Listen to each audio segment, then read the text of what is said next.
Hello दोस्तों, स्वागत है आप सभी का एक बार फिर से हमारे यूट्यूब चैनल पर।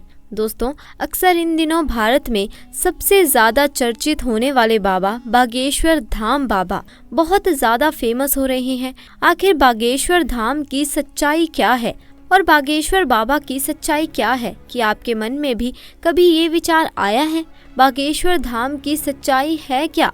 तो आज आपका ये विचार आपके मन से दूर होने वाला है, क्योंकि यहाँ पर हम आपको इस आर्टिकल में बागेश्वर धाम बाबा की सच्चाई बताएंगे। दोस्तों, पुलिस ने खोले बाबा बागेश्वर के राज, तो फिर क्या बाबा को वो पुलिस उठाकर ले गई? आइए जानते हैं आज की इस वीडियो में। दोस्तों, हम आपको भविष्य में होने वाले चमत्कारों के पीछे का राज क्या है, बागेश्वर धाम के चर्चा पूरे देश में कैसी हुई और क्या खासियत है बागेश्वर धाम के मंदिर की। दोस्तों, हम आपको बागेश्वर धाम के सच से रूबरू करवाने जा रहे हैं, जिससे आपको भी पता चल जाएगा कि बागेश्वर धाम की आखिरकार क्या सच्चाई है। दोस्तों, श्री बालाजी बागेश्वर धाम के चमत्कार आज देश ही नहीं बल्कि विदेशों में भी बहुत चर्चा में है, लेकिन बहुत से लोग बागेश्वर धाम में होने वाली सच्चाई को नहीं जानते। बागेश्वर धाम की अगर सच्चाई की बात करें तो हम आपको बता दें कि बागेश्वर धाम के महाराज श्री धीरेन्द्र कृष्ण शास्त्री, जिनको आज पूरे देश में बालाजी सरकार के नाम से जाना जाता है। बागेश्वर धाम मंदिर की विशेषता ये है कि यहाँ आए भक्तों की मनोकामनाएं पूरी होती हैं और समस्याओं का समाधान होता है।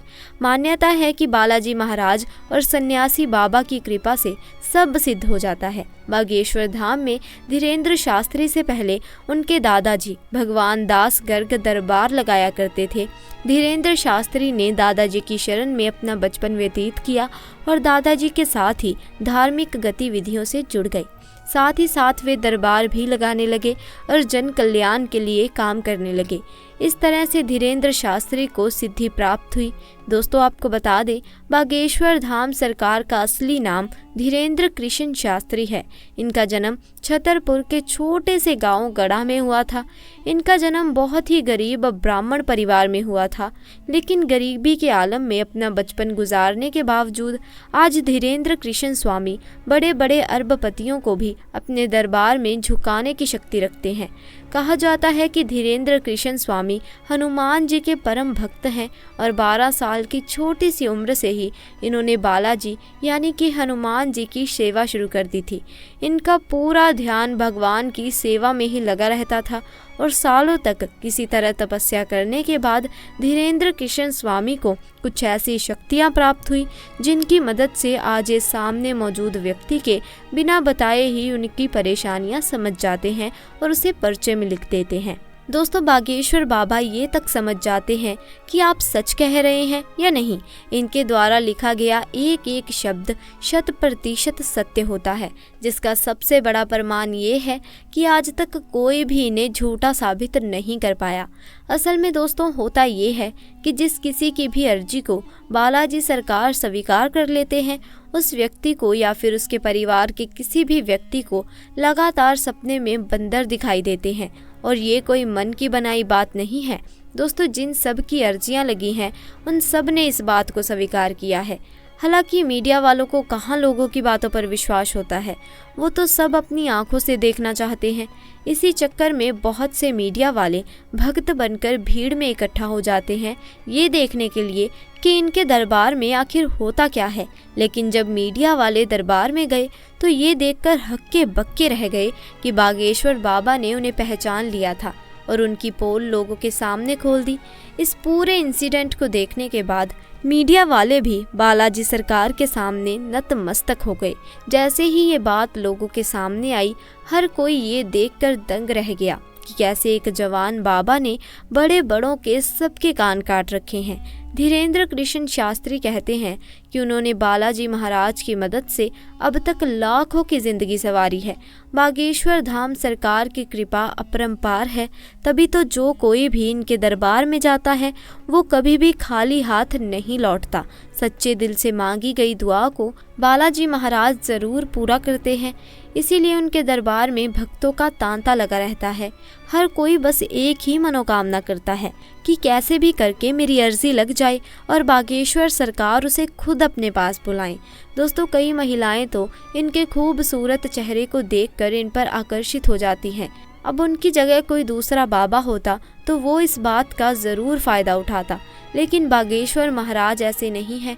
उन्होंने हज़ारों लोगों के सामने इस तरह की महिलाओं को अपनी माँ और बेटी कहकर सम्मानित किया है। वैसे तो ये अपने गांव में दरबार लगाते ही हैं, लेकिन दोस्तों इसके अलावा ये दूसरे राज्यों और अन्य जिलों में भी अपना दरबार सजाते हैं। ऐसी स्थिति में वहाँ भी बड़े बड़े मीडिया कर्मी और पत्रकार बागेश्वर सरकार की परीक्षा लेने की कोशिश करते हैं। दोस्तों, ये नौजवान युक्त माथे पर तिलक लगाकर आखिर लोगों को फंसा रहा है क्या, या फिर वाकई में इसके अंदर कोई दैवीय शक्तियाँ भी हैं, जिसकी वजह से दोस्तों एक बार तो बागेश्वर महाराज जी की तरफ से पत्रकारों को चैलेंज दिया गया, जिसमें पत्रकारों को हार का सामना करना पड़ा, क्योंकि अपने दरबार में आने वाले हर व्यक्ति के मन में क्या चल रहा है उसका ज्ञान बागेश्वर सरकार को बखूबी रहता है। तो चलिए दोस्तों, अब बात करते हैं कि बागेश्वर धाम में कैसे लगती है अर्जी। दोस्तों, बालाजी महाराज के बागेश्वर धाम में मंगलवार के दिन भक्त अर्जी लगाने के लिए पहुंचते हैं, इसीलिए यहाँ मंगलवार के दिन भक्तों की भारी भीड़ उमड़ती है। यहाँ अर्जी लगाने की प्रक्रिया बहुत आसान है। आपको एक पर्ची पर अपनी समस्या लिख देनी होती है। इसके बाद पर्ची को कपड़े में नारियल के साथ बांधकर यहाँ परिसर में रख देना होता है। परिसर में आपको लाल, पीले और काले रंग के कपड़े में बंधे हुए नारियल मिलेंगे। इसका कारण ये है कि अर्जी सामान्य होने पर लाल कपड़े में नारियल बांधा जाता है। शादी विवाह से जुड़ी अर्जी होने पर पीले रंग के कपड़े में नारियल बांधा जाता है, और अगर प्रेत बाधाओं से जुड़ी हुई अर्जी है तो नारियल को काले कपड़े में बांधा जाता है। दोस्तों, यदि आप किसी कारण बागेश्वर धाम नहीं पहुंच सकते तो अपने घर के पूजा मंदिर में भी इसी प्रकार से आप अर्जी लगा सकते हैं। घर से लगाई गई अर्जी भी बालाजी महाराज ज़रूर स्वीकार करते हैं। तो दोस्तों, आज के लिए बस इतना ही। आपको हमारी आज की जानकारी पसंद आई तो वीडियो को लाइक करें, शेयर करें और चैनल को सब्सक्राइब करें। आपका बहुत बहुत शुक्रिया।